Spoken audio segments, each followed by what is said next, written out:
Hello, hello, hello. This is Accidental CISO from the Mindful Business Security Show, guesting here with the Blind Hacker, and we are going to talk about starting a business. We are looking at this from the perspective of starting a cybersecurity consulting business, but everything we're going to talk about for the most part would apply to just about any business, um, or at least any sort of kind of consulting business, but I think any business in general. So this should actually be really good information for anybody out there who is wanting to start a business. I know I wanted to start my own business for 20 years before I finally did. And just something like what we're going to talk about here today and over the next few sessions would have been really helpful to me. So hopefully this is going to be helpful to other folks as well. Absolutely. So I'm Joe Brinkley, the Blind Hacker. I'm coming at this from I've also started a small business, specifically along the lines of I do side work for myself, I do side work for a couple of things, and I own a couple other small businesses that aren't related to cybersecurity at all. And again, the resources like this a few years back would have made some of the learning a little less challenging, but at least we have some like-minded capabilities here today to kind of go over this session one about, I've been calling it hacking LLC, or ultimately starting your cybersecurity freelance and or ultimately your business and your livelihood. Yeah. Take back your life. So many people are burnt out, and obviously kind of miserable, Yeah, working for somebody else. Cyber, yeah, tech in general. A lot of industries are like this, but cyber, from my perspective and what I see and what I see people talking about is one that there's just an awful lot of burnout. It's really, really prevalent, and being able to learn how to do things help you take back your life and gain some of that freedom back, I think is going to be huge.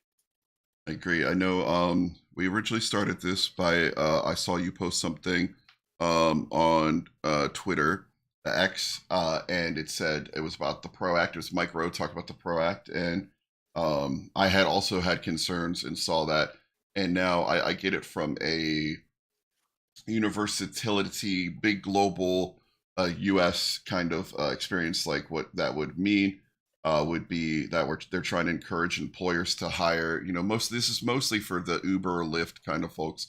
Ultimately, they're independent contractors who are probably not being paid fairly. But the issue is as with all laws, this can have unintended consequences to folks who might be 1099 right now and trying to just enjoy the independent contractor life. Would mean that if they work a certain number of hours as a 1099 employee, that they would have to be hired on full time. Again, losing some of that freedom, maintaining burnout. Whereas before you could control your hours, you could control your when do you work, how do you work, with statements of work and things. But when you're an employee, suddenly these expectations are set to your standard, or, the company's standard, no longer your standard. Yeah, exactly. And then talk about the PRO Act. PRO, I believe it's a people's right to organize. So ultimately, it's um, a bill to support unionization, but there's a bunch of stuff in it, and a lot of it, like you mentioned, to help with classifications of employee versus contractor, because there are many organizations out there that abuse and misclassify on purpose workers as contractors instead of employees. And uh, some of the stuff in this, and obviously this is, I suppose we should also mention, this is not something that has passed yet. This is something that has been hanging around for a while. It's still going through the Senate and the House here in the U.S. If it's passed, will it be in its current form or something different? We're not sure exactly what it will look like, if and when it passes. But just the fact that this is something coming up, it made me start to take notice, just because I want to make sure that I'm doing what I need to do to not run the risk of having myself classified as an employee of another organization. So either a client, or I do a lot of channel partner based marketing. So Yep. Yep. a channel partner potentially. I work for other do work supporting other VCSOs, IT managed service providers, MSSPs, those types of organizations, and definitely don't want to run the risk of having somebody come back along and say, nope, sorry, you got to be an employee here. Uh, and there's things that can be done there too, how you set up your company and your organization. Uh, and to be able to show that you're investing in yourself and your company, and the tools that you're using and providing uh, for yourself, as opposed to having that other organization that's hired you on a part-time basis or something, providing. So computers and things like that may play into this. There's a lot of details in here that may um, affect how you may be classified. But it is my understanding, as I've been looking through this, like if you are starting a business, as we're going to talk about today, and how to do this stuff, and you do run your own business, and it is operated as a business, not just an independent person as a contractor working for a single company, but you're doing work for multiple clients. You've got your business insurance set up, your business bank accounts set up, you're doing sales, you're doing marketing, you're doing all these things that a business itself normally would do. Generally, then it is my understanding, at least in its current form, that will uh, help set you in a position where you would not potentially be reclassified against your will. There are many people out there that uh, will be reclassified if this goes through, and should be reclassified because it's being abused as well. So, trying to stay out of the political side of this and just look at it objectively, and like what we can do for folks from our perspective who have been employees of another company and don't want to be that again, and want to be business owners and self-employed, going forward. Yeah. And I think that goes a lot of towards our first kind of bullet point is strategy and pre-work, and some of this we're going to lead down a path today of how to get from the idea that I want to be a business owner, or that I am a small business owner, or that I've just formed an LLC, now what, all the way to kind of just some of the ideas that we would have behind, like, why, if you are in one of these areas that you could potentially be reclassified again, if you want to have more ownership and more freedom, it actually benefits you not just to be a 1099, because 1099, depending on what state you're in, depending on region, accountability, yeah, you can still file a Schedule C, but actually starting a sole prop LLC, if you plan on just being by yourself, can help you now with additional taxes. You get more write-offs, you get more percentage of your house you can write off if you're working from home, or if you're buying a co-op space, things like that. So when you really start to sit down, and the strategy here again is to maintain your freedom if there is potential for you to be reclassified, I think, as an employee, and it's your goal not to be reclassified. Again, if you want to be, absolutely, hopefully this goes through, you get your rights, your options, you get the full-time employment benefits.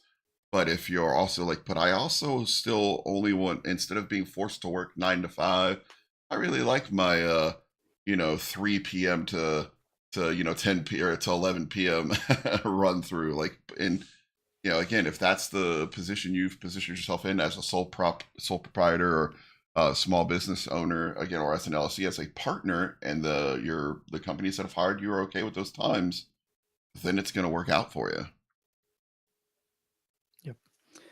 Yeah, so I think, if we jump into what folks should be thinking about early on, and there's a lot to cover. We're going to do multiple sessions over this because there's just so much ground to cover. But I think the first thing, like you mentioned, is that pre-work, that strategy.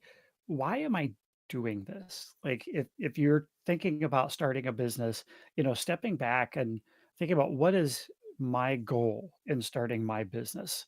Um, for me personally, as I started mine, I sat down and actually took some time to write in a notebook offline, by hand with a pencil. what is, the sort of pre-work and planning, because I needed that. Like, I was so burnt out, and I needed to start from the very beginning. And for me, you know, my my two big things of, I was thinking about, like, what would I do even if I wasn't being paid to do it? What would I do? And my answer to that, I came up with, like, I would help people. So I started thinking, like, okay, how can I best help people with my knowledge and my background and stuff? And that's how I landed back on consulting. Because as I was thinking about starting my business, I wasn't sure exactly what direction I wanted to go with that. And so helping people was a big thing. And my goals with it, um, really, I joke that, my goal really was I just didn't wanna lose the house. Uh, that's kinda tongue in cheek, but, that was part of it, and we'll jump to standard living here in a second. Uh, but my goals were to control what I worked on, when I worked, and the pace that I worked at. Because those were the 3 things that over the prior, 10 years of my career that led, to the culmination of the burnout that I was suffering from, that had me walk away from a CISO role with nothing lined up because my health was worth more to me than money, at that point. And I said, "I don't know what's going to happen, but I can't keep doing this." And, so after, as the dust was settling or whatever, like, those are the 3 things I came up with. Um, for me, those were the driving things for me, and I sort of grounded everything I did after that in those 3 things, and looking at how do I build a way to help people while still maintaining those 3 core things. Absolutely. I think my initial foray for starting the business was again mostly side work oriented goals. I had my 9 to 5. I had done some side work for folks as a 1099, but then I also realized again, there's benefits to going and at least just filing a couple pieces of paper and paying some money per year. And My first goal was initially to pay for my wedding. It was 2010. I had been doing a lot of side work before that, but then I started this business in 2010 with kind of the specific goal of paying for my own wedding. I didn't borrow any money to buy my first house. I didn't borrow any money for anything else, and I didn't want to borrow any money for my wedding. And so it's kind of like it's a personal point to me that if you did those things, that's fine. But to me, my personal goal was to prove part of it my family wrong, because I had family who was like, "Oh well, if something happens, we just can't help you." I'm like, I've never asked certain family members for help, so I don't know why those comments need said. So when I said I'd like to pay for my own wedding, Yeah. and I started the business, I went out and got the side work, and was it the best work? I was doing a lot of things I probably shouldn't have been doing. Just taking on any jobs, anything I could get my hands on, and it worked out. But there were moments that I really felt like giving up. And is this right for me? Am I CEO quality? And I had to answer those questions for myself. Yeah. And that's a good point. Like, I don't recommend folks do what I did, necessarily. Yeah, taking back control of your life is great, but, like, I completely YOLO'd it. Like I said, I had nothing else lined up, and I'm like, "I'm just gonna make this work." Um, and I had faith that I would figure out a way. Uh, I knew that I had some, a little bit of money saved up and that kinda stuff, that I had a little bit of runway, but, it was definitely scary. Um And so I had to come back and think of, like, what do I really need to make? How much do I need to cover? What's that's going to take? As I was getting things set up. Healthcare was something that had Oh always yeah, kept me from making the leap for a long, long time. And so that was one of the things that I uh, had to figure out. And so the marketplace plans, as I started looking into it, were, they were high deductible and stuff, and it sort of made me uneasy at first, until I started really doing the analysis. And I sat down with my wife and we looked at, the prior couple years and thought through, what we had paid for healthcare, how many times we went to the doctor, how much we were spending on prescriptions each month, and this, that, and the other, just to get a feel for like what is our real healthcare spend. Yeah. And Yeah. what we ended up finding was that because we're relatively healthy, it compared to the cost of what that my employers had been paying for health insurance, or what I had been paying it, combined with my healthcare, or help my insurance, that those premiums were, like almost 20 grand a year, Yeah. Yeah. um, just to have the insurance. And I realized, like, gosh, we don't spend anywhere near that. And then that's when I started looking at the deductibles and the cheaper insurance, and starting the business. I qualified for the full subsidy in that first year, Yep. through the Affordable Care Act, the marketplace plans. So our health insurance ended up being free, and we paid out of pocket. But what I found was, like, a pediatrician visit was 80 to 100 bucks. Family doctor visit for my wife and I was like 120 bucks. Yeah. It was, if they had to do blood work, it wasn't super expensive. And when you go to the pharmacy, either like things like GoodRx, or the pharmacy's own in-house discount programs actually ended up being cheaper than going through the discount that insurance gave, Yep. Yep. uh, for having the marketplace plan. So things like my ADHD meds, or my, wife or my son's anxiety meds, they weren't really all that expensive with the free marketplace insurance and the discount that we got. And what I realized was, like, okay, the marketplace plan is a stop. It's a limiter. If something terrible happens and one of us ends up in the hospital, or something, like, it's going to cap our out of pocket at, that 8 or $10,000, or whatever the out of pocket max was. But the chances of that happening for us are relatively this basically was a risk management decision Right. I had to Right. make. Um, and I was like, it doesn't make sense for me to pay more for a silver or a gold level plan, or to go buy direct from another provider for an individual plan that paid more, to try and replicate my employer provided coverage, if it wasn't going to cost me that much out of pocket for, 100 bucks here, 100 bucks there. The prescriptions were about the same either way, with the in-house, stuff. We ended up having some x-rays done. My, daughter, fell when we were, uh, at a friend's house picking pumpkins and stuff, last Halloween. We took her to urgent care and had, some x-rays. Like, she didn't break anything, but, like, I was expecting it to be really expensive. It ended up being like 300-400 bucks for the urgent care, plus the x-rays, plus the wrist brace that they gave her, and that kind of stuff. And, you know, it I was prepared for it to be a lot worse.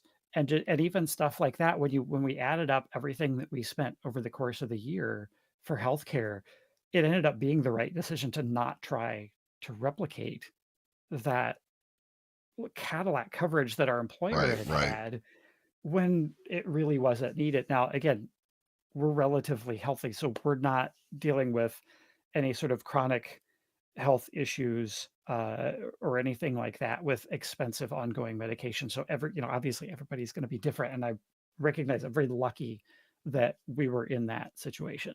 Yeah, I think that comes to the conversation you and I had, where, what is the marketplace? What is those things? Can you live comfortably on a little, saving a little bit of money now, but knowing in the future you're going to do better? So maybe you take Yep. health seriously the year before you decide to give it this jump. You go to all the doctors with the Cadillac insurance. You hit everybody up, and then when you jump, you go ahead and get that cheaper premium, and find the actual, again, finding that actual out of cost pocket. Again, this is going to kind of start you down that path of kind of budgeting for your business, which you've got to do anyway. And then I think it works out there. And speaking of that, as Yeah. we talked about too, we talked about one of the interesting things is, from your perspective, you YOLO'd it. You had some money, you YOLO'd it. Me, I augment my salary, and I know some other folks. Again, if you're a full time 1099 or doing things like that, what we or you're thinking about doing it and you want to get that freedom of work when you want to work. We talked about like don't try to replace your salary. Um, you know, uh, try your kind of like figure out what you can live off of, and either you could take that low, figure out those numbers. That's what's really important. Again, as you said, right now my wife's and my insurance, just because it wasn't great through my company last or 2 years ago, I started paying for it. It's $1,200 a month for two of us. Now, relatively speaking, we're okay healthy, but when stuff goes wrong with us, it's catastrophic usually. Um, like my whole sleep apnea thing at the end of last year, I had staph infection for 3 months. It was brutal. If we had a cheaper insurance bill, wouldn't have been great. But because I do pay for that higher tier silver, lower tier gold, that area, it worked out for us. Mhm. And so, but being able to do that, I now I would know that a minimum I need to survive would be mortgage. So we'll call it $2,500 a month. Insurance, $1,200 a month, and then ancillary other bills would be like power, food, everything else. From my side of the income, we'll throw in another about $15 to $2,000 a month. So, well, what do I have to make a month? We'll call it $6,000 a month. Can I live off that? Because that's certainly not what I make for my salary. Yeah, and I came up actually with the same number. We had been careful. We didn't have a ton of debt, other than the mortgage payment. Um, I got a couple of toys. Our camper trailer that we've got, and we've got an older uh, Camaro convertible that we bought from my uncle several years ago. But neither of them were expensive. They were used when we bought them, and so those payments were relatively low. But like was driving a 20-year-old pickup truck that had been paid off since like 2011, and my wife's car had been paid off since like 2012 or something like that, I think. Like, and we still own those cars. Like, I'm still driving them, um, because they're working for us. Like, there's no reason to get rid of them. But Yeah, so we yeah. were lucky that we didn't have a lot of things that we had to unravel first. Um, I know when my grandparents started a business when my dad was a kid, they had to sell their house, move into an apartment, and they sold a bunch, and they completely reimagined their entire life before they bought the hardware store that they Yeah, owned yeah. then for the next 30 years or whatever. So I was lucky I didn't have to do that, but I came to that same number. I needed basically about 6 grand a month to cover expenses It's about and that kind of 72,000 a stuff. year. Um, It's not yeah, and I was like, "Okay, unreasonable. that I can make this work."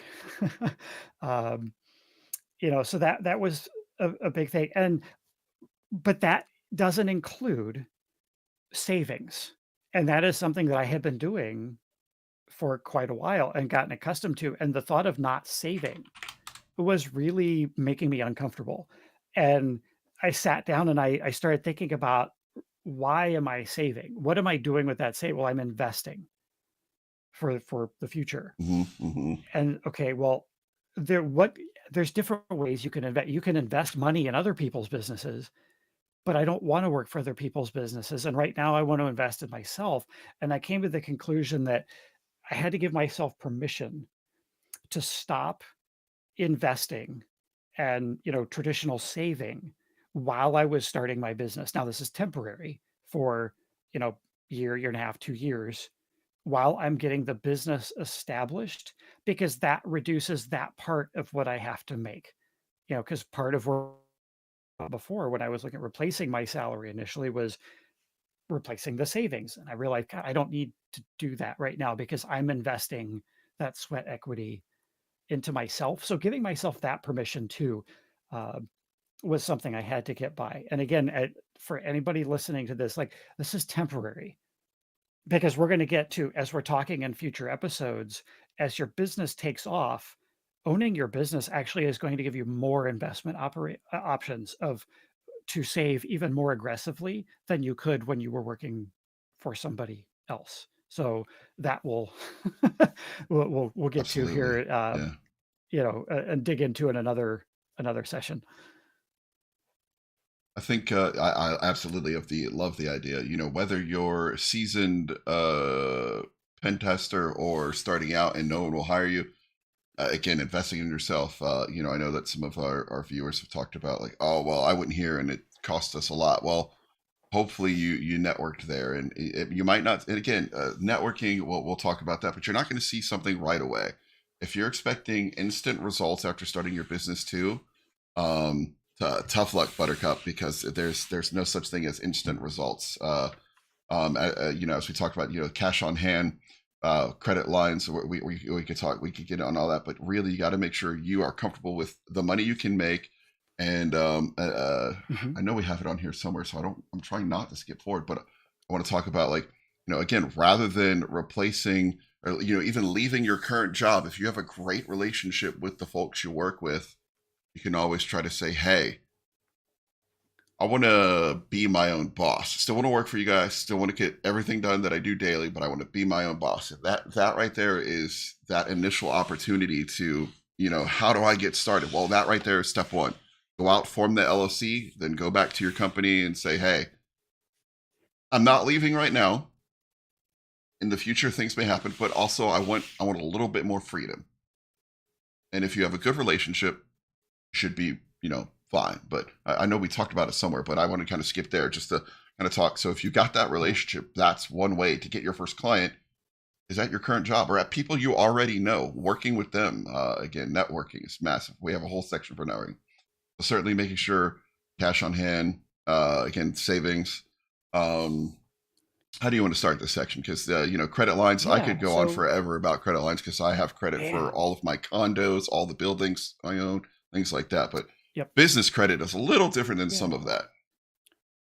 Yep. So one thing that I went through as I was starting this is I was looking at what money do I have available and where is it? And I had some cash in savings, Hmm. that I could just move into my checking and pay bills with. I had a few months worth of that. That emergency fund Yep. that Yep. everybody tells you should have. 6 months. Um, I decided, yeah, mine wasn't 6 months in cash, because I wanted it invested elsewhere, but, Right. I had 3 months in cash, and then I had more of it in after-tax savings. So this is not in my 401k, this is just pure, like, stocks and things that I had vested over years. Some of it had been incentives from prior employers, some of it's just been stuff that I had bought. Um over the years. And so that was sitting there and I had that but I was gnashing my teeth because at the same time I didn't want to sell it. And I didn't want to create that taxable event because when I some of these, the stock I've been holding on for 10 years. Oh wow. Yeah. And some of it had gone up significantly in that 10 years. So selling those shares was going to create a taxable event.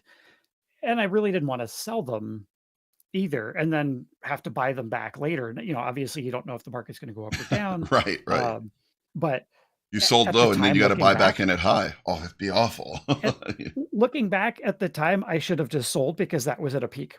Fair. But, you don't know that then. But what I realized was with certain types of brokerage accounts and that kind of stuff, you can borrow against it. You can get a credit line Margin and and use that as leverage. Yep. collateral. Yep. So that stock that I had just sitting there, I was able to work with the E-Trade, uh, to set up a credit line against that. And then so all of a sudden now I have my 3 months of cash plus I've got a credit line equivalent, and the total equivalent now ended up being a year a year's worth of cash, runway based on that number we were just talking about. Based on the monthly expenses and things that Yeah. we were gonna need. So, as I'm looking at starting things, I'm like, "Okay, I have a year to make this happen before I either run out of money and have to get a job or, whatever, whatever else." So, that was a big thing. You can also borrow against 401ks. What sucks is you can't borrow against an IRA. And I had in the past rolled over some 401ks and stuff from prior employers into a traditional IRA. I couldn't borrow against that. Right. So I Yeah. left that Yeah. sitting and didn't do anything with that. I only did the credit line against the after tax. But it's an option that folks should be aware of, that you don't necessarily have to sell your after tax and stuff and stock or investments or whatever and take that hit on the taxes. You don't have to cash out part of your 401k retirement plan and take the penalties and take the tax hit on that either. Like there are ways you can do that. Um, this is different though than taking out personal loans and credit cards, because this is um, secured. You know, home equity line is another thing. I didn't have a home equity line set up when I was starting this. I wish I had set that. If I had been Mm. thinking ahead, I would have also done a home equity line. I did not do that before I was no longer a W-2 employee for somebody. And as soon as I was self-employed, it gets a whole lot harder Oh with the yeah. banks to get approved for that kind of stuff. So, you know, that's something that also you can look at if you're a homeowner and you have that equity, and those can help with your runway. Uh, but loans and credit cards, you got to be real careful against with, because the interest rates on them get so expensive that it just isn't worth it. Like, you got to find a different way to do that. You can't. I don't want to say you can't, but it is generally not wise to finance your business and your entire lifestyle while you're starting that business on credit cards that could be at 29 or 30% interest. It certainly can get rough. Again, our we have a title here: "Beware there be dragons." Absolutely, the idea of using your personal credit and things like that, unless you are quite affluent, I don't recommend it. Certainly, if you have friends, family, work out deals with them, get loans from grandma, again, a home equity line of credit, build the company, start the company. Usually after 1 year of running, you can approach some financial companies to help you boost up. If you within 6 months, if you're doing, at least a few thousand a month, you can reach out and go to Chase Inc. And get the Inc. Business cards. They're again still high interest, but now it's in your business name. So if it goes belly up, there's still some PG personal guarantee you might have to sign for. But again, you want to make sure that you can recover from this. If it doesn't work out, just like you created a plan to get in, though I never vote for planning to fail, you want to have a plan to get out. Yeah. Yep. And we should say, obviously we are cybersecurity folks. We're not financial planners, I put that in financial chat advisors. Like, too. we are, we're just talking about, like, these are options that we realized we had as we were going through this and what we did um, to make this work, and just ideas that I was glad that I came up with these ideas and that other people may not think about. And so, it's good to know what your options are, and that, your only options aren't just to purely cash out and sell any investments that you have to get the cash. Like, there are some other options and things to be aware of uh, with that. So uh, there are obviously drawbacks with starting a business too. One of the terms, there've been a few terms that we've thrown around here, 1099 being one of them, sole prop, LLC. Yeah, so we're going to talk about some of that stuff here now and over the next several minutes too. So, um, as an employee, you're a, W-2 employee. W-2 is the tax form that you get at the end of the year, versus a 1099, which is the tax form that you get if you're an independent contractor.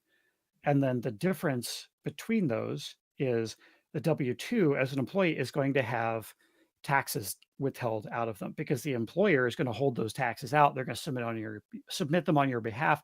They're also going to pay their half of your federal taxes. FICA, federal income tax. And a lot of people don't realize that when you have your taxes withheld from your payroll, there's amounts of money that's also with your employer is paying on your behalf, their portion that's not on your pay stub, that they're also paying. So all of your federal income tax, and Medicare and Social Security and that sort of thing, they're paying that same amount on their side um, as well. And so when you're a 1099, no taxes are withheld, you're self-employed, you're gonna pay both halves. And so that's what people talk about when they talk about self-employment taxes, um, or that self-employment penalty is you're now having to pay the employer half and your half.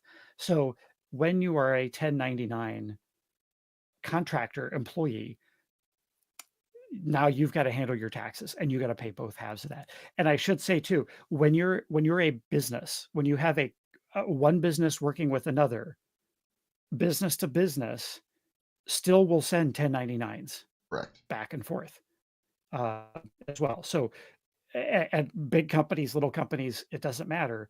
If the spend is above $600, to a vendor, technically if you buy more than 600 pay more than $600 to a vendor, technically you are supposed to send that vendor a 1099 form and report that to the IRS that you paid that money to Correct. that vendor. Doesn't matter how big that company is.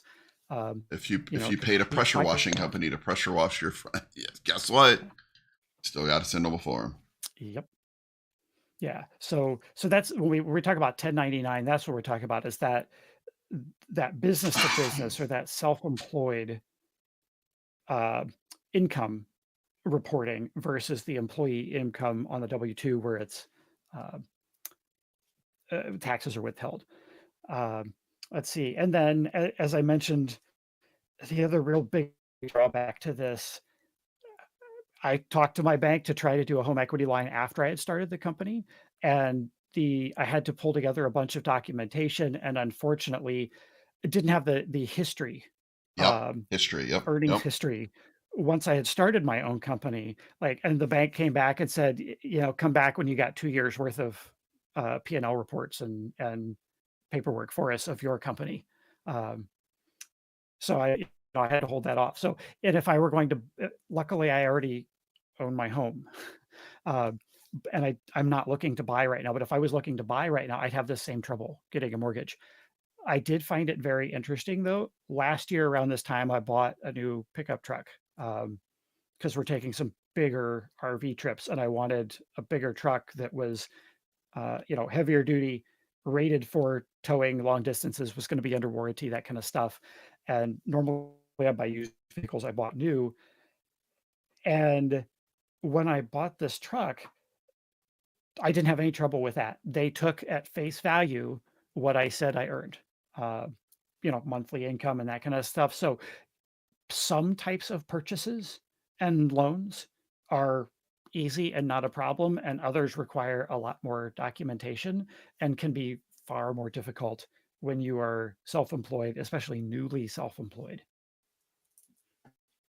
Absolutely. Yeah, it's that's why I said, that's to me, that's why I would start a business. If you're thinking about in a year from now going out and starting your business before you even start that path, even if it's on your mind, go start the business, because the sooner you can get the business on paper, not even necessarily money coming in the door. Money would be great if you can find a couple things to do that are, again, slow risk, low risk jobs, side work. If you can, even if, the minimum number you're looking at is if you can get about a grand a month coming in, even on your side work, you can get yourself some quality financing, which can set you up to, again, run the business longer. The longer you can run the business, the more opportunities you get to make business. The longer you get to make business, the more money you can make. It starts to snowball.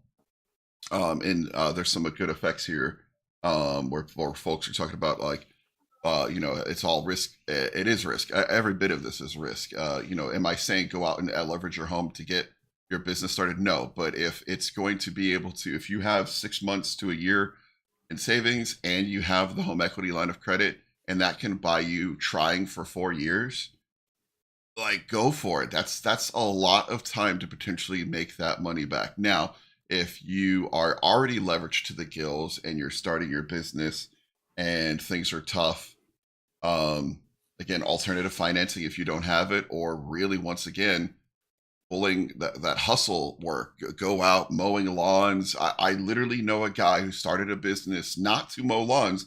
He mowed lawns, got enough money to fund and start the business, gave himself an extra 6 months of runway, stopped his day job, and then went and did all this other stuff. It wasn't just mowing lawns; it was cleaning boats, the it's just cleaning the bottom of the holes and all that stuff, painting them. He's just doing everything he can that paid extra money on the weekends to do that. Like even if it wasn't in his skill set, he did it. Why? Because it bought him more and more runway. The more runway he had, more confident he was. The more confident he was, better off he's going to get out there and if you're that motivated to do that just to start the business, imagine how hard you're going to fight to keep it. Yep. Yeah. And as you're getting started, um, the biggest thing that you can do is just to start. I mean, like Joe's saying, just start. Do something. You don't have to have an LLC Right? Yeah, you still to do the start. 1099. You know, you can you can be, as Joe said earlier, another term that we're talking about, sole proprietor. A sole proprietor is a business owner, or a business that is being run under your personal name, Yep. under your personal tax ID, your social security number, and you run this business. You still got to keep track of what you spend and what you make with the business, and keep your uh, sort of books together. It can be done in Excel. You don't need fancy tools for this. But as a sole proprietor, it's going to go on your personal income tax return. It's going to go on a page that's a Schedule C form, and we'll talk about that. As one of the key things we get into this, the Schedule C is one of the pages when you file your federal taxes, uh, that shows the business information and business income and business expenses, and breaks out the expenses and that kind of stuff, and it ultimately shows the business profit, which at the end of the day, when it's on your personal social security number, that profit is your income. So you end up paying taxes on what you have. Even as a sole proprietor running this under your legal personal name, you can file, and each state's a little bit different, but you can file with the state for a fictitious name or a trade name. Um, Depending on where you live, they may call them different things, but the fictitious name or a trade name basically gives you a registration with the state that that that name exists, but is tied to you, and you can take that paper to the bank, and you can open a business bank account in the business's name with your social security number and that kind of stuff, but in the business's name now, because you have that fictitious name registered and it now exists Correct. in Yep. the Yep. eyes of the government. So you can do this without having to form an LLC. And so you can prove out that your business could work before going to the trouble of creating an actual business entity separate from yourself, for this. So, that's another piece of the puzzle here, that just starting, you don't have to go all the way to an LLC just Correct. to start. Right. Now, there's some risks here that we'll talk about in a minute with that, but I would say um, that's one of the biggest risks people ask us about too. yeah. And um, then creating, Joe, or I'm sorry, do you have anything you want to add to no, that I was before just going to we? say, yeah, again, if you want to prove your business works, again, the sole prop, putting your name out there, some people still may poo poo on you, but again, you guess what? You don't have to work with or for those people. You can move right along. Yep. And then, if things are working, you can register an LLC. This is something you could do yourself, online. It's not terribly expensive. I had my lawyer do it for me. It was like $300 to have the lawyer do it. And I basically was like, I have enough other stuff that I need to do to get my business set up at that point. Uh, so I went ahead and decided I was going to pay the lawyer the $300 to go register that for me while I continued working on other things. Um, I had created a name for my business also that was original and what like a new word that hadn't existed before, so I was able to trademark it. So I also had the lawyer work on that. Um, that actually was surprisingly affordable as well. Coming up doing the trademark, I want to say was like 12 or $1,500. Yeah, Um, the trademark office is incredibly slow. It took well over a year over a from year. beginning Yep. to end of that process, but even though it took that long to do, the lawyer's fees cumulatively over that time still were not that expensive, for that. So that just a little the thing to keep in mind. But the LLC that you can create, when you create the LLC, like the first thing you're going to want to do as soon as you've created the LLC is go to the IRS's website and get an EIN, a tax Absolutely. ID number. And so now your LLC is a separate entity from you and it has its own tax ID number. You So don't have to do that. the You reason can you do this with want your own to, social security number.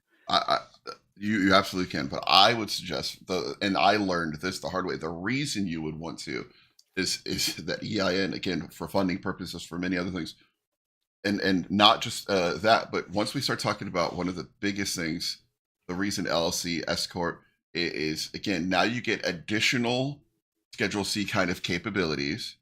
You get additional liability coverage. You get additional. You've now created what is called the corporate veil, and that's going to be for all of these LLC, S corp, C corp, everything from here on out.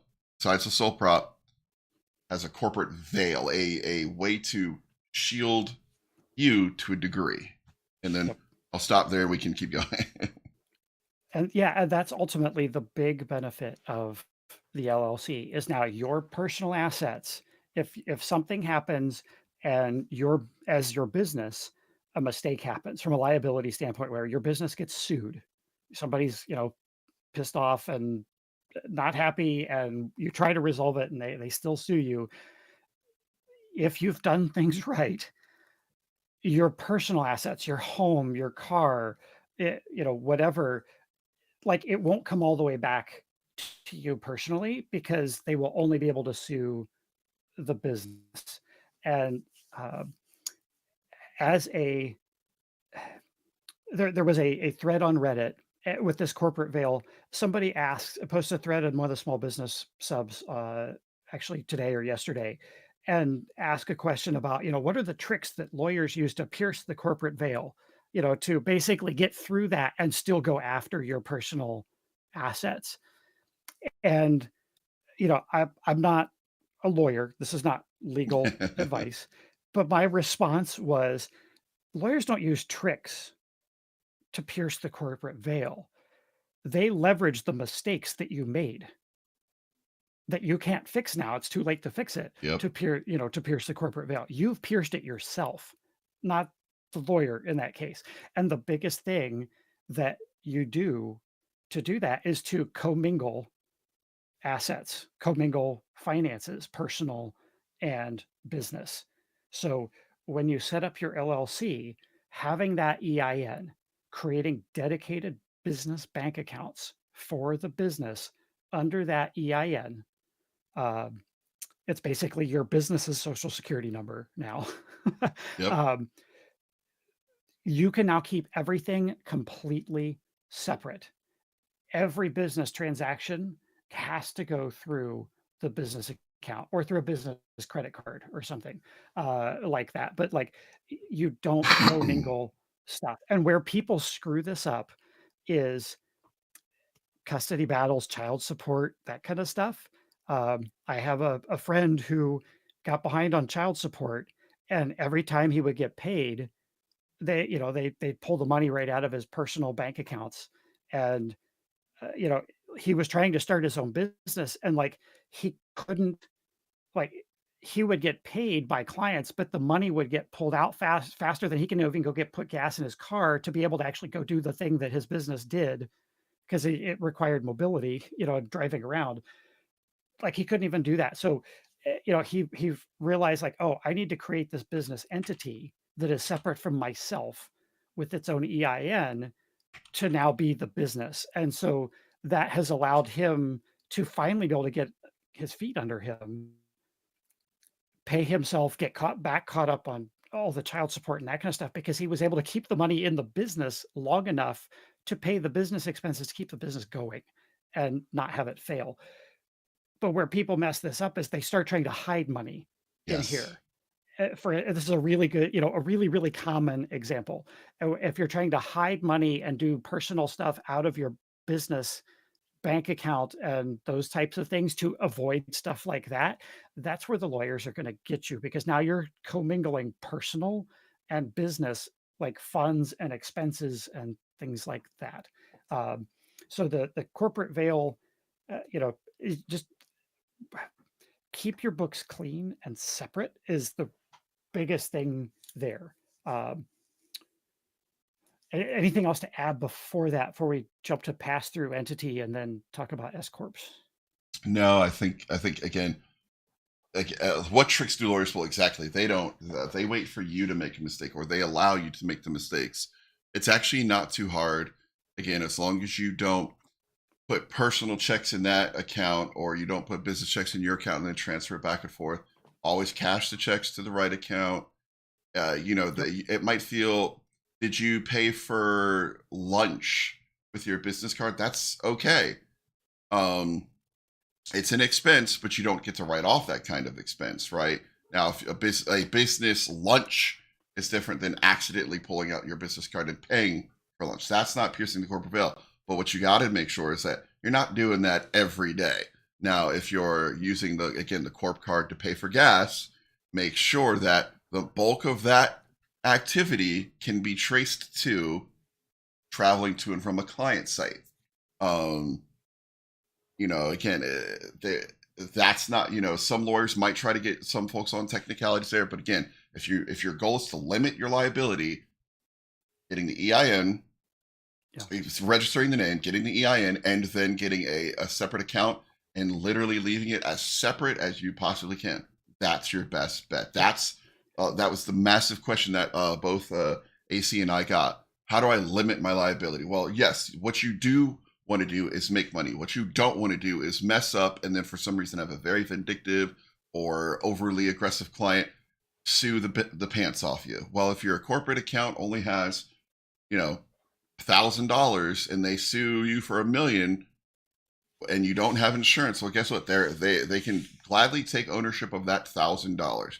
But if they can try to prove, some lawyer proves that you one time, and they get records and they're going to ask for records, and of course you've got to compulsory comply with some of these. If you've never pierced the veil, you should be fine. That's how do you limit liability.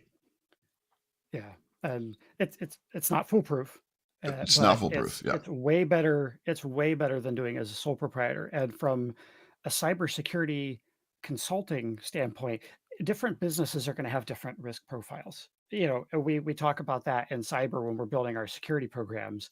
But risk management from a business perspective covers a lot more than just cyber risk, obviously. And this is one of those risk management decisions you have to make is do I want to take the risk of being just a sole proprietor and doing this in my own personal name, or do I want the extra protections that an LLC can offer me and just take those a few extra steps, pay that little extra money?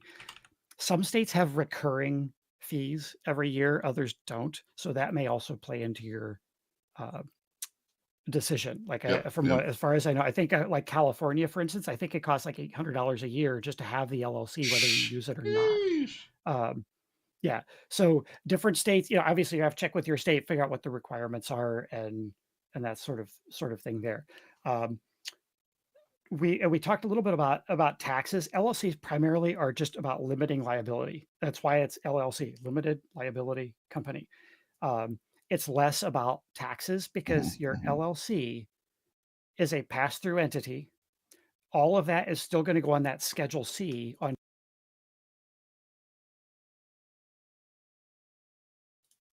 Oops, sorry, I just bumped the space bar Okay, I and was like, muted oh, I lost you. myself with my arm.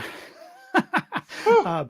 That everything comes through that LLC is still going to go on that Schedule C page of Correct. your personal income form. So the things that you can deduct, it's that same list. You have the same, it's the same exact form. It's, so you've got the same fields with the same topics of types of expenses and that kind of stuff there for an LLC as you do sole proprietor. And at the end of the tax year, December 31st to January 1st, whatever profit the company has made passes through to you as personal income.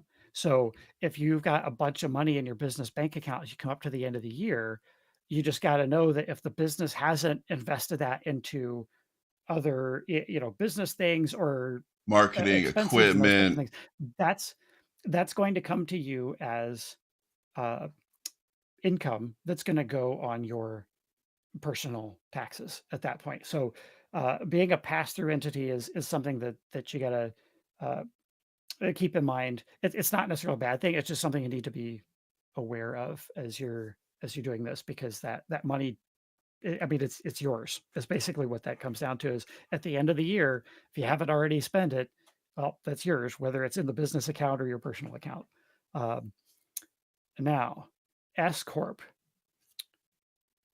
S corp um, is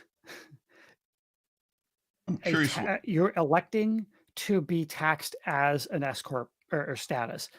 So you can start as an LLC and make an election at some point to be taxed as an S corp, and then you can do that at the very beginning of the tax year.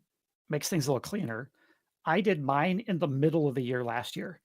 My lawyer helped me with this, but basically the first part of the year was on my Schedule C stuff on my personal taxes, just as the LLC. The second part of the year was then as an S corp. The difference with being taxed as an S corp is with an S corp, the company actually has its own tax return, and now you have your personal tax return, and the company is going to give you a tax form at the end of the year instead of a 1099 or W-2. Off the top of my head, I want to say it's a K-1, but that may be wrong. It could So, be a W-2.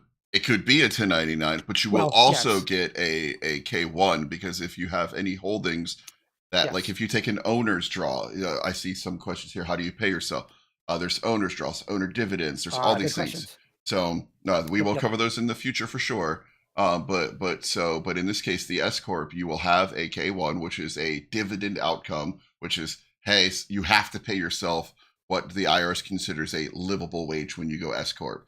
So when you do go S corp, ensure that you are making, the number. I'm again, I don't need to know what you make, but the number that I heard, Mhm. to real the way to go S corp. I've actually heard two numbers. One is when you're over 130K a year, because then you can limit the liability. You can make, again, now you have two deductions, and if you pay yourself 50 grand a year and then still do some owner draws, you can still be Mhm. profitable. Even though you need that 72, you can do 50 grand as a W-2 employee and then the rest as a dividend or K-1, which has its own benefits and write-offs. um but the number that I heard was over 150 grand. But the number that heard to me that I stuck out is really, when you're really, again, this depends on how big you're really planning on getting and if the corporation has multiple employees.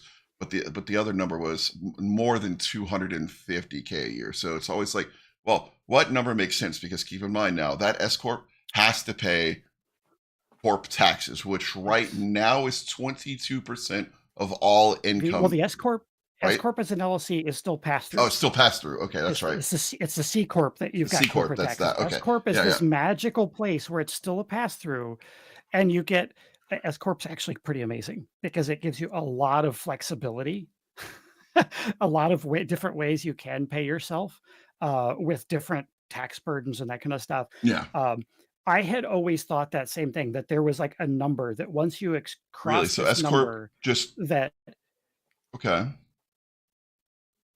yeah, it's still pass through. Uh, And when you make the decision to go LLC to S corp, there's a lot more to it than just a threshold number, because that's what I had always thought as well. Like, I thought that there was a threshold number where once you make more than a certain amount, it's worth the extra overhead to pay to do payroll, to pay yourself as a W-2 employee, and pay the payroll company processing fees and that kind of stuff on top of that. Um, but it isn't quite actually that simple. There's a lot of it that goes into uh, estate planning, retirement planning, investment strategy, those types of things, your company's growth strategy as well. Um, with an S corp, you can have you have shareholders, and one of the things that my lawyer advised me as we were doing our wills and that kind of stuff this year too was that my wife was married to me, not my company, not my EIN. She's married to me. If something happens to me and she's not a shareholder in that company, she can't do anything. She can't go to the bank. She can't process payments to vendors. She can't process payments to subcontractors. She can't do anything to shut the business down. She can't do anything to operate the business if she's not a shareholder. Um, there is also, from an investment standpoint, you'll have to decide for yourself what role you want Social Security to play Mm, in your retirement. Because when you're an LLC and you're paying that quote unquote self-employment tax, you're paying both halves of that tax. You're still paying into Social Security with everything you're making. And so the number you were hearing, I think the 130 number, I think the key with that one is that number is high enough that you can max out your Social Security contributions still Yes, um, to 130 is get the still full the number. credits Right. Yep. Yep. Yep. for that. Um, but then also from a retirement planning perspective, if you want Social Security to play a larger role in your retirement, you're going to need to pay yourself a larger W-2 salary so that you're continuing to pay into Social Security. If you reduce your salary, and this is the trick, like the wording with the IRS says you have to pay yourself a reasonable salary. And most Reasonable. people, when they see that, it's like, oh, reasonable. Okay, well, that's market rate. It's a reasonable salary for me doing this kind of work. That's not entirely all of it. As I was talking with my lawyer, it comes down to what is reasonable to pay yourself within the context of your business and your business's structure as well. So there's that piece of it, so it's not quite as straightforward there either. But if you are an S corp, and we'll talk about paying ourselves, we'll dig into this a little bit more later. You can pay yourself through owner draws, but the owner draws are only subject to regular uh, uh, income tax. It's not all of the Social Security stuff on top of it, the same way your W 2 Yep. Yep. income would be. You can pay yourself as an employee W-2.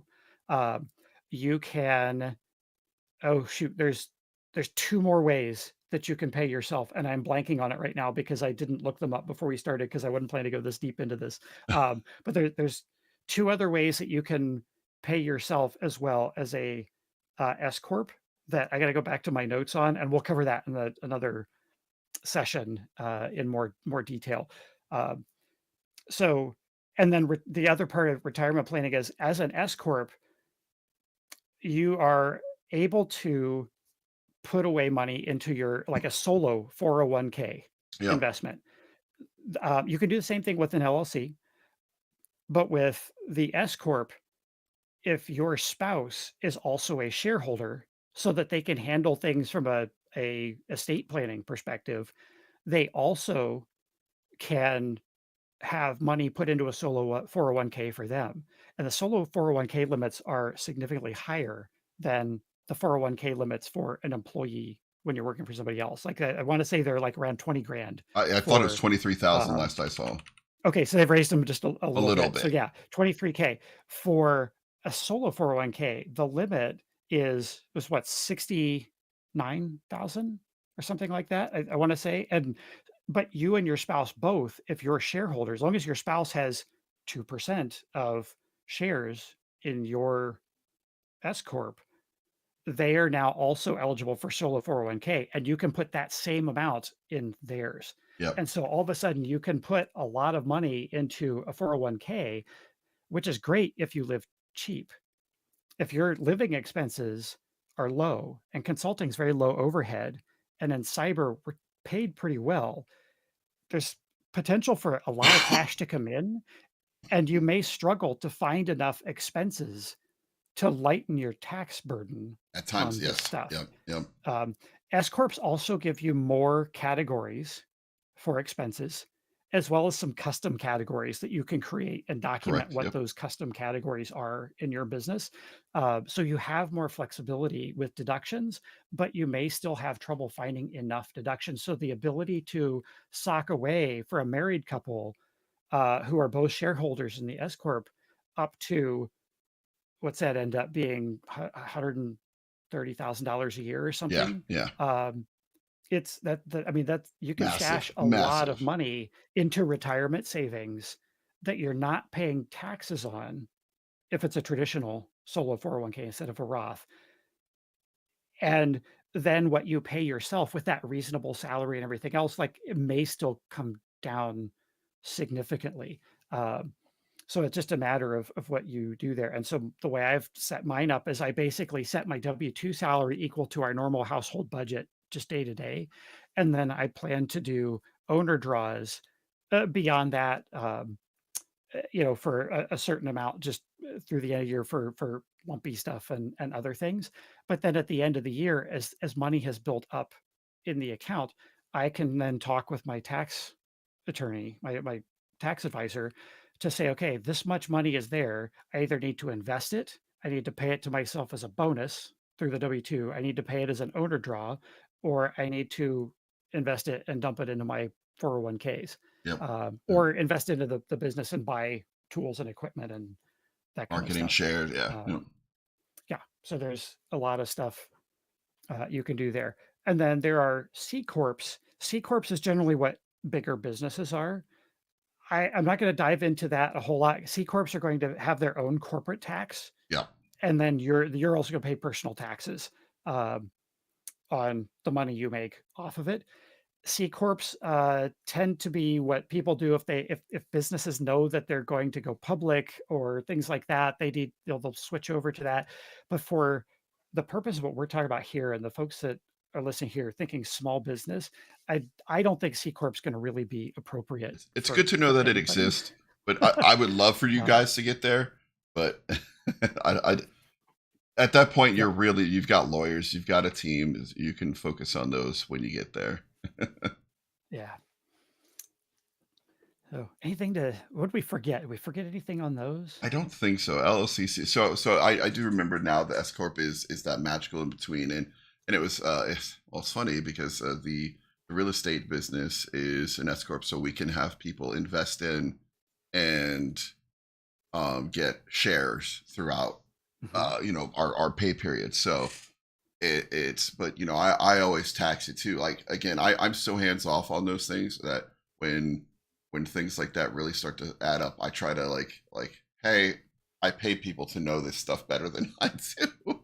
Yep. And at times, again, we have a whole section on that. What do you really need to get started and things like that. So I think from that Yeah. perspective, again, staying in the LLC S corp area does what they say they're supposed to do, and I think that really addresses again. I saw so many questions. Limiting Start liability. Start with an That's a LLC though, yeah, yeah, because you yeah. can go from an LLC to an S corp, but you can't go back. Can't If go you back. start That's with an true. S corp and decide you want to switch back to an LLC, You you have to have to like bring up a refound. new entity and spin it down, and like it's a pain.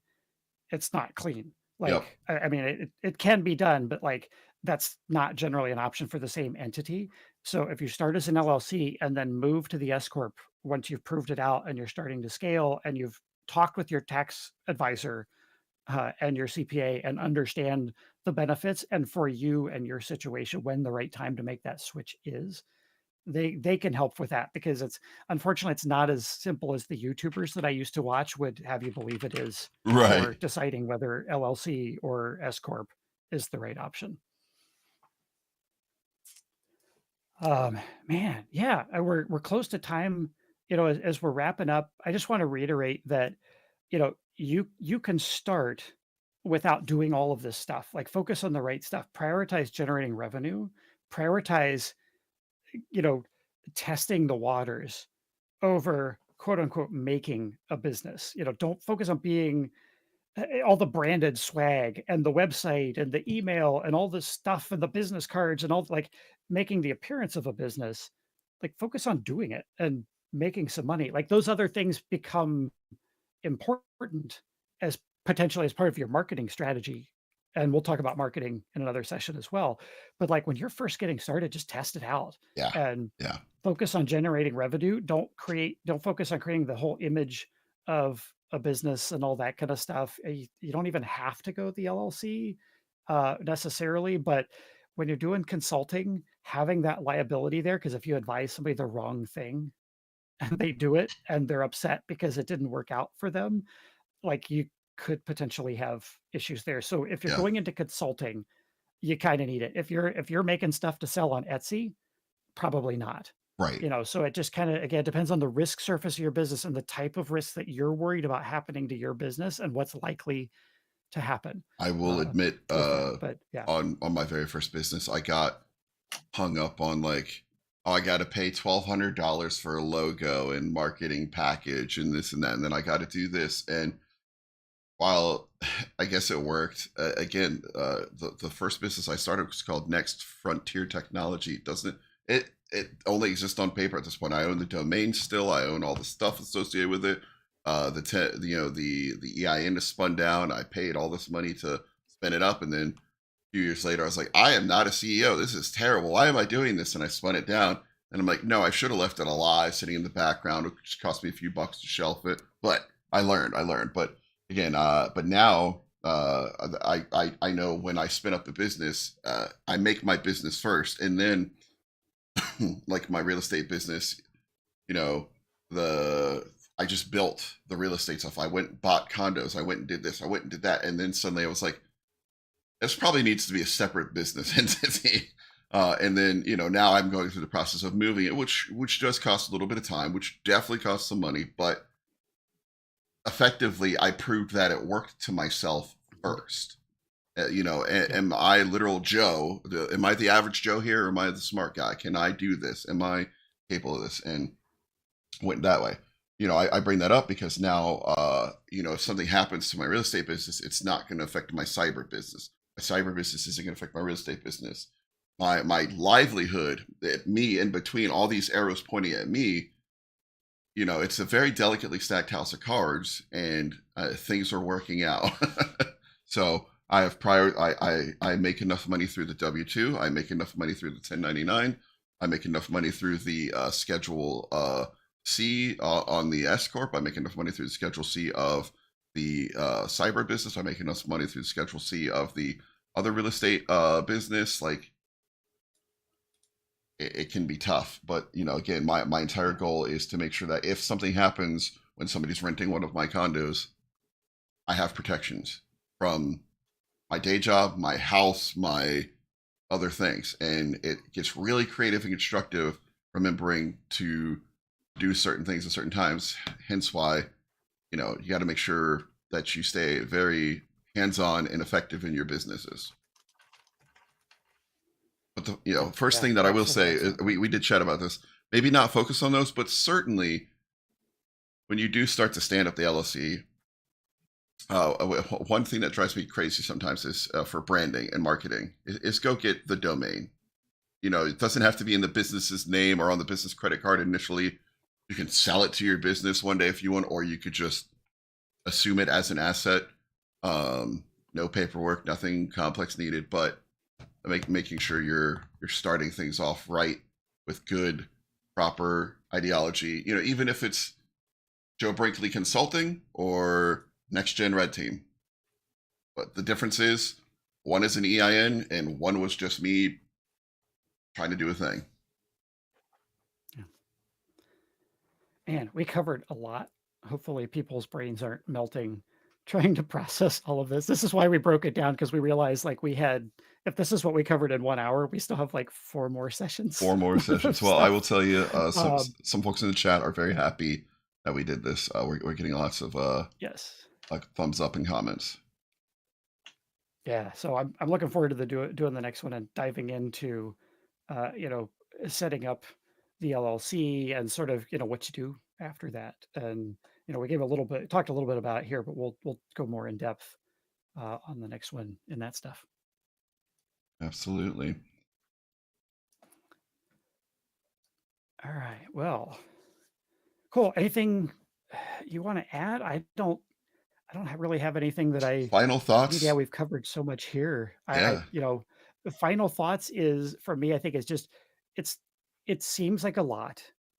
It seems really scary, but if it's just one step at a time, and once you, having taken that leap, and as scary as it was in that moment, looking back now, I can't imagine not doing it. And honestly, it's a whole lot less scary for me now. I realize that it was back then because each client is a different income stream for me Yeah. instead of just a single employer. And so I Yeah. don't, even if I lose a client, if the economy starts getting rough, maybe I lose a couple of them, I'm not going to lose all of them. So it's not like I'm worried about getting laid off unexpectedly and just all of a sudden and not having anything.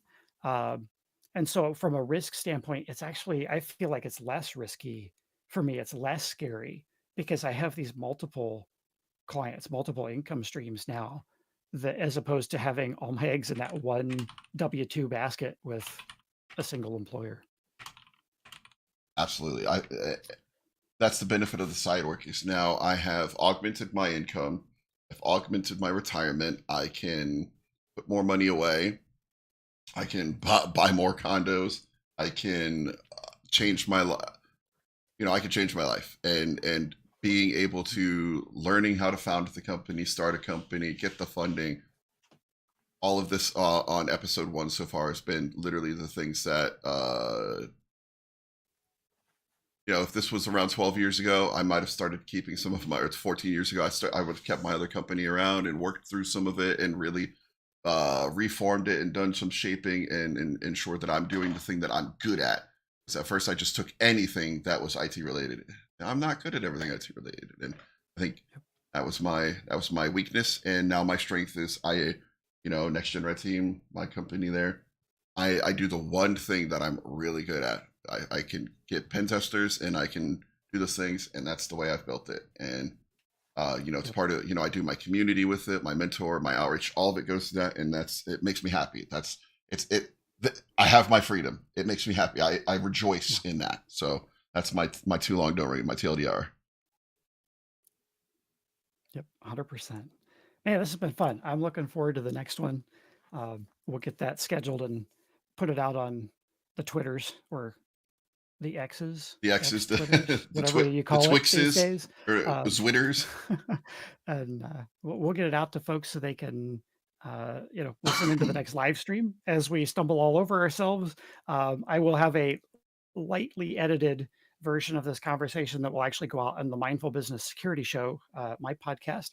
Um, and so these episodes will go out as special episodes in the podcast feed, now and through the summer as we do these. So, Uh, guys, I highly and so recommend you you'll go be able check to get out them there as well. the podcast, Mindful Business Podcast. So check it out.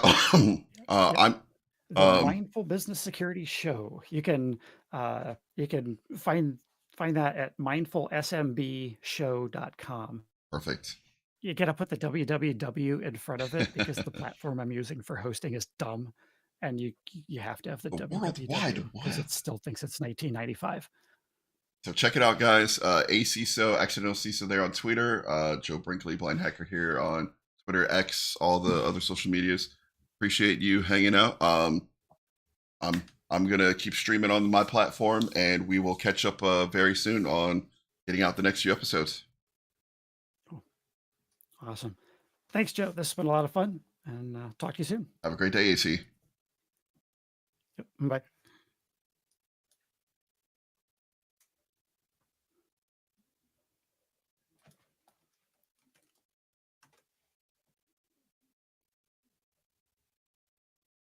All right, guys. I am out of the generalized podcast for that.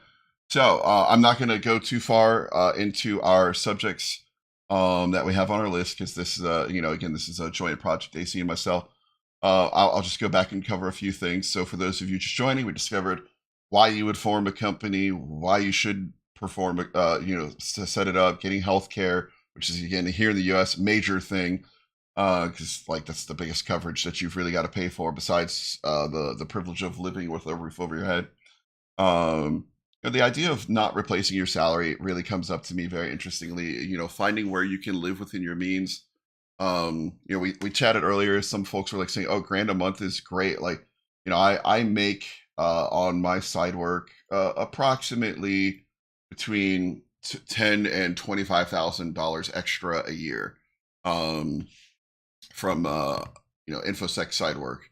Condo and real estate businesses do numbers that are great. They augment my salary great.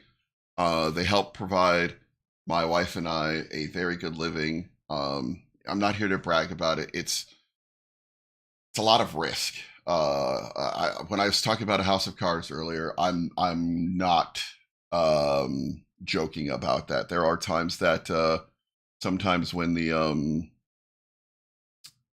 card comes due, the bill comes due, we literally go, okay, how do we pay this today? Fortunately, again, we've worked ourselves into a position where, um, we've got safety and security, and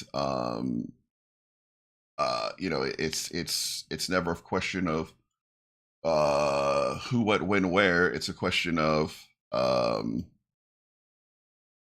are we gonna, it's a question of from what, for why, things like that. So I'm playing around with the stream and it's breaking things. But ultimately, oh god, so bloody massive. Um there we go. So I think the idea of starting a business is scary, but grand a month is my great side work start. I've proven to myself that I can do that with my clients. If I decided to jump ship, could I live off of that? No. As I said, my number is really about 6 grand a month, so $72,000 a year. Um, how do you do that? And again, I'm not going to be skipping ahead, but some teasers, right? Like one of the things we chatted about was like, well, how do you determine what your hourly rate is? You could just sit down and say, to keep it nice round numbers, $100 an hour.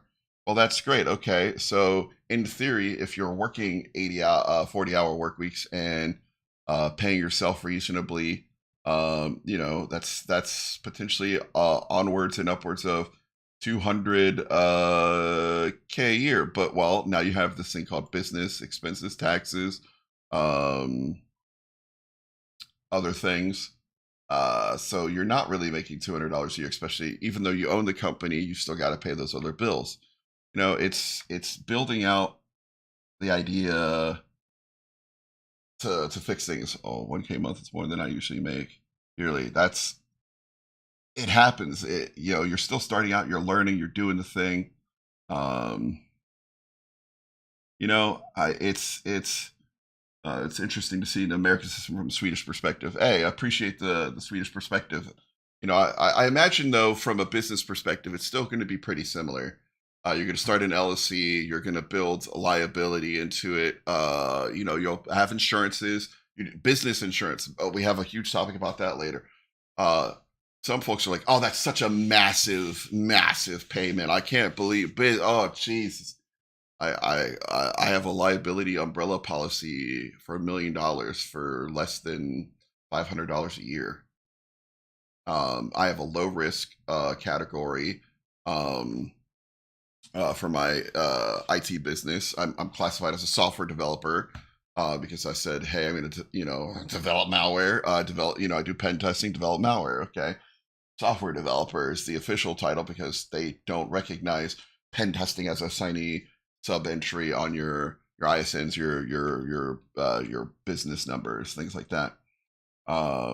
So it's I'm hoping that everybody got to learn a little bit of something from that. For those of you out there on Twitter and YouTube, thank you for chatting. I didn't see any of the Twitter or YouTube chats make it into the multi-stream. Yeah, that looks broken. I have to fix that. Stream chat read only. I didn't see any folks from those places, but I'm hoping you got something out of it. Um, Again, the Pro Act seems really interesting. I'm hoping that it doesn't force any of the folks who just have that really good glide going. Paying your taxes, doing those things. It's the American responsibility. Swedish wise, right? I assume that you're going to have some kind of, if you get paid cash or 1099 or whatever your equivalent standard would be, yet you would have to pay some kind of tax on that as well. So, but building out your company and corporate structure in a way that makes it so you're successful. That's the big start. And if that started as a solopreneur, go for it. If that's getting an LLC, I like founding mine through Zen Business. If you're interested in founding one here in the US and you want a referral link, I'll be glad to send it to you guys. I think they take some percentage off the final cost, and the quicker you want it done, the more it's going to cost you. But if you're cool with waiting a week, I think you can get them done for as cheap as $20 to $100, depending on your state, because there's some state filing fees. My state has no filing fees. Locally, I think it's $20. And then federally, your EIN, you could go get that yourself, or you can get Zen Business or these Zoom Business things to get it for you. Again, if you want it done quick and easy, cost you a couple bucks. If you're fine with waiting until they process paperwork as it comes in, it could take some time. It's just one of those things that I love the bank that I use. When we talking about the bank stuff, I'll talk about them a little bit. They have a lot of accounting and other things built in. Got your personal company to cyber for a long time, so using that for Twitch now, learning cyber and about to look for work employee. Okay, so the biggest question that see here on Twitch. So if the viewers on the other platforms, I just saw that the multi-stream thing was here. If you've been chatting, I apologize, but if you want to know, some folks have asked, how do you get the first job? Again, if you're already working, going to your current company, going to some of your current clients, again, as long as you're not going to be stepping on anyone's toes, make sure to get everything cleared through that. Go do that. One of the things that I'm going to tell you now, and we're going to talk about this, but I want to say this because I want to say this multiple times. Never work for free. You can hear me say that a lot. Never, ever, ever work for free. I've had so many people say, I just want to learn, I'll come work for you for free. Well, don't do that. We'll talk about like negotiating scope and all. We've got a really cool topic and idea planned out for all of that stuff. So want to keep that close to the chest. But the idea of working for free is only going to hurt you. Now the idea of working for cheaper is fine. The idea of putting, never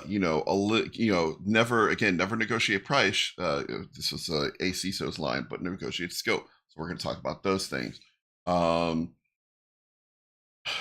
It's, again, as you said, starting a company is fun. Starting a company is crazy, but you want that first. We just saw someone willing to give us a shot. Networking, man. I was telling you that when we've chatted before. Your biggest first job is going to be networking. Reaching out to, I don't want to name company names, but there are folks in other discords who are business owners. There are folks out on Twitter that own small cyber companies, and LinkedIn. Make sure you guys have a LinkedIn presence, for the love of any god or goddess or deity. Just make sure you put it out there. Go advertise yourself as this. Start the page on there. Make sure you're findable. Make sure you have the website. Again, I don't need to have a very high quality website initially. I just need you to have a presence. Just so that way it's not just, I see that. But don't focus on the brand. Focus on now getting the work. How do you get the work? Well, go to LinkedIn and find people like myself. I told you, Pony, if I had any extra work, I'd absolutely send it your way right now. But frankly, I've got so many people that I'm trying to mentor that I'm giving them the work right now when I get extra work. So I got some of my side work from other guys at my level in the industry. So I shouldn't say guys, other folks at my level in the industry, and they said, "Hey, I own a small business. Go look at don't just look at pen testing companies either, right? Those are also your competitors. Go look at MSSPs. Um, find the mom and pop shop style MSSP in Kansas, in Texas, in Michigan, in Washington D.C., in any state.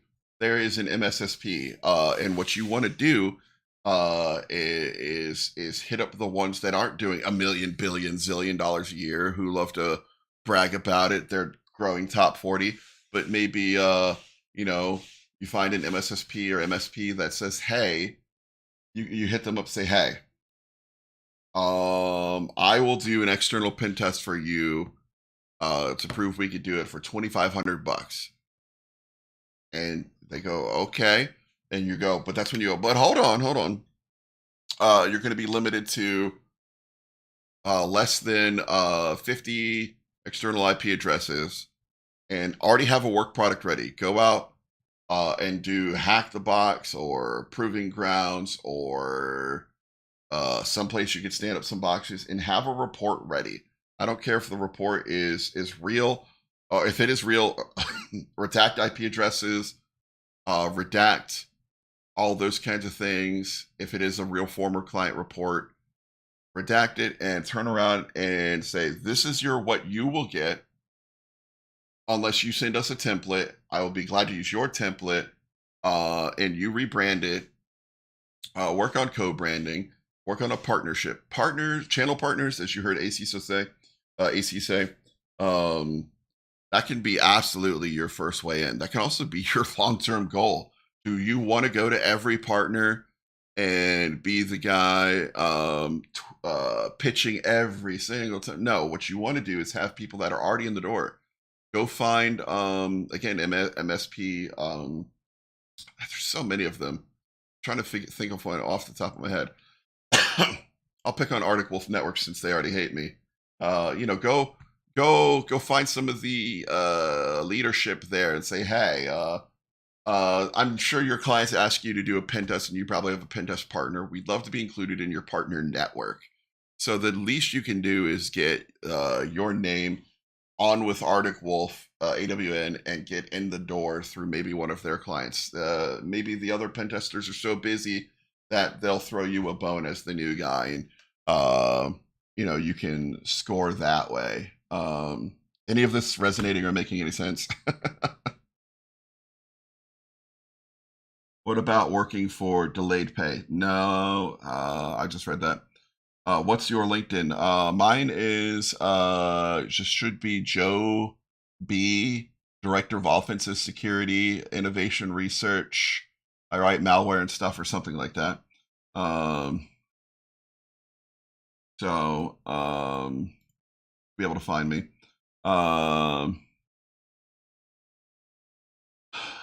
Delayed pay. Look, no, you want to get paid as soon as possible. Um,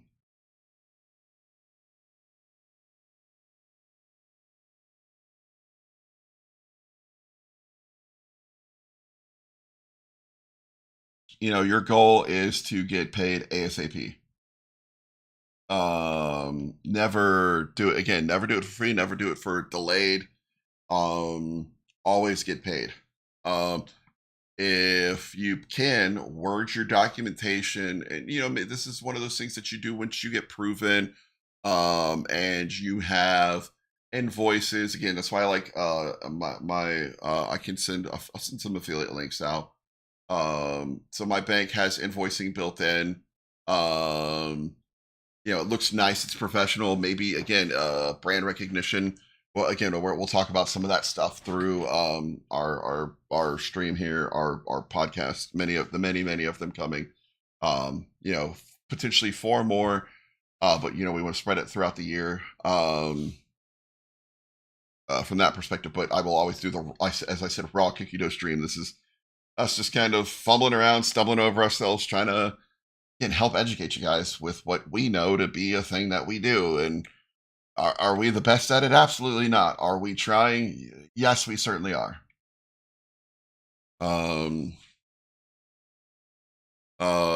you know, again, and I would, you know, now that I'm not on ACSO's recording this, you know, hey, you guys want to throw like a like to this channel? Same thing on YouTube, Twitter.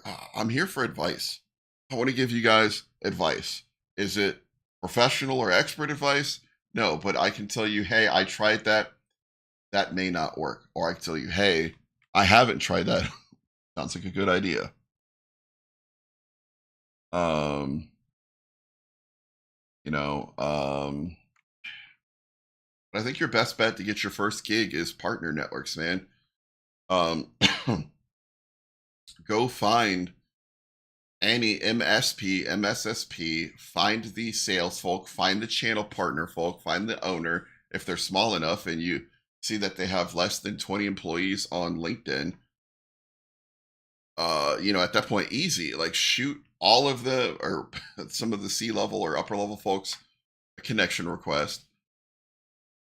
Use Chat GPT or Bard, or I guess Gemini now, to help you write a very executive level thing saying, hey, I would like to partner with you.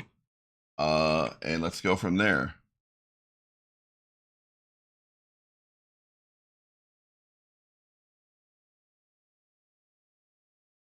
You know, a partnership is your way in. Do I pitch next gen red team to every person that I meet? No. I have a handful of channel partners that softball me work at this point because I'm well known with them, and I just get it done. I sit down, I say, okay, if this is a 40-hour project, I have a month to do it. I'm going to do 8 hours a week and get it done. You know, it's or well, I guess it'd be a little bit more, 10 hours a week, whatever it is, right? Um, and I get it done. Does it pay my bills? No, yes. For me, my day job still pays my bills. Um, but the side work augments my bills for sure. Allows me to live a little bit more lavishly by leaving the lights on and leaving the during the hot summer nights the AC down to 70 degrees so I don't sweat while I'm sleeping. You know, but am I buying a Formula One race car? No. That's not what I'm into. First of all, being visually impaired, I think that would be silly. But does it allow me to buy additional real estate? Yeah, yeah, okay, cool. But my real estate also allows me to buy real estate now. Okay, yeah, okay, cool. But again, I've been doing it for a while. I take a lot more risk. Um, folks earlier were talking about being like risk adhesion and risk adverse. So there's a lot of that can go on. Um, any other questions?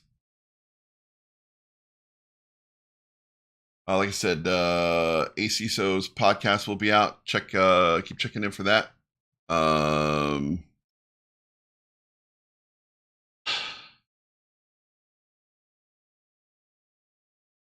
all I got for you guys.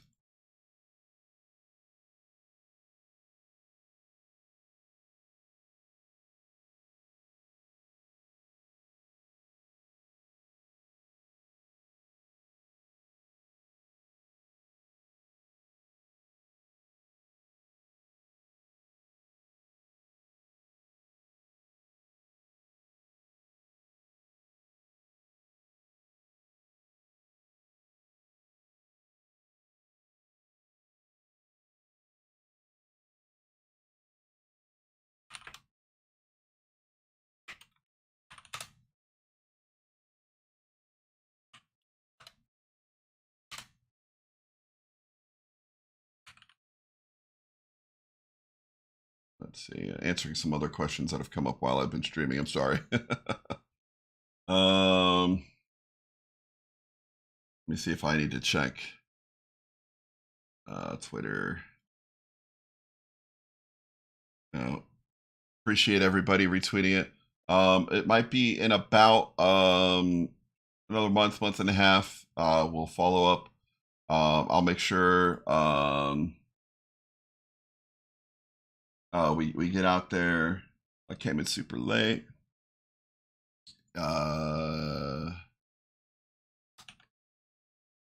Accidentally CISO podcast and also my VOD. Thanks, Brandon, if you're still here. If you want raw cookie, DOUGH. Raw cookie too. Yo.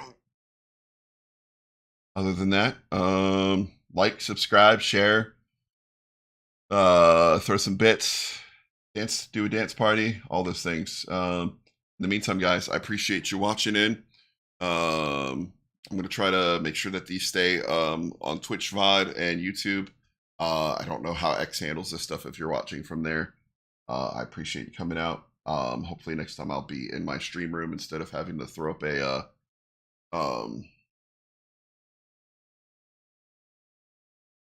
not fake, it's virtual, a virtual background, which I don't care if you guys see. I just have giant metal Teenage Mutant Ninja Turtles sitting behind me.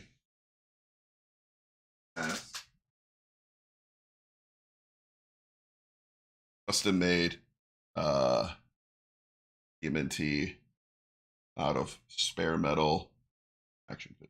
Yeah, that's what happens when you become an adult. You do silly stuff like see at a art fair, decide to buy them, and then you know.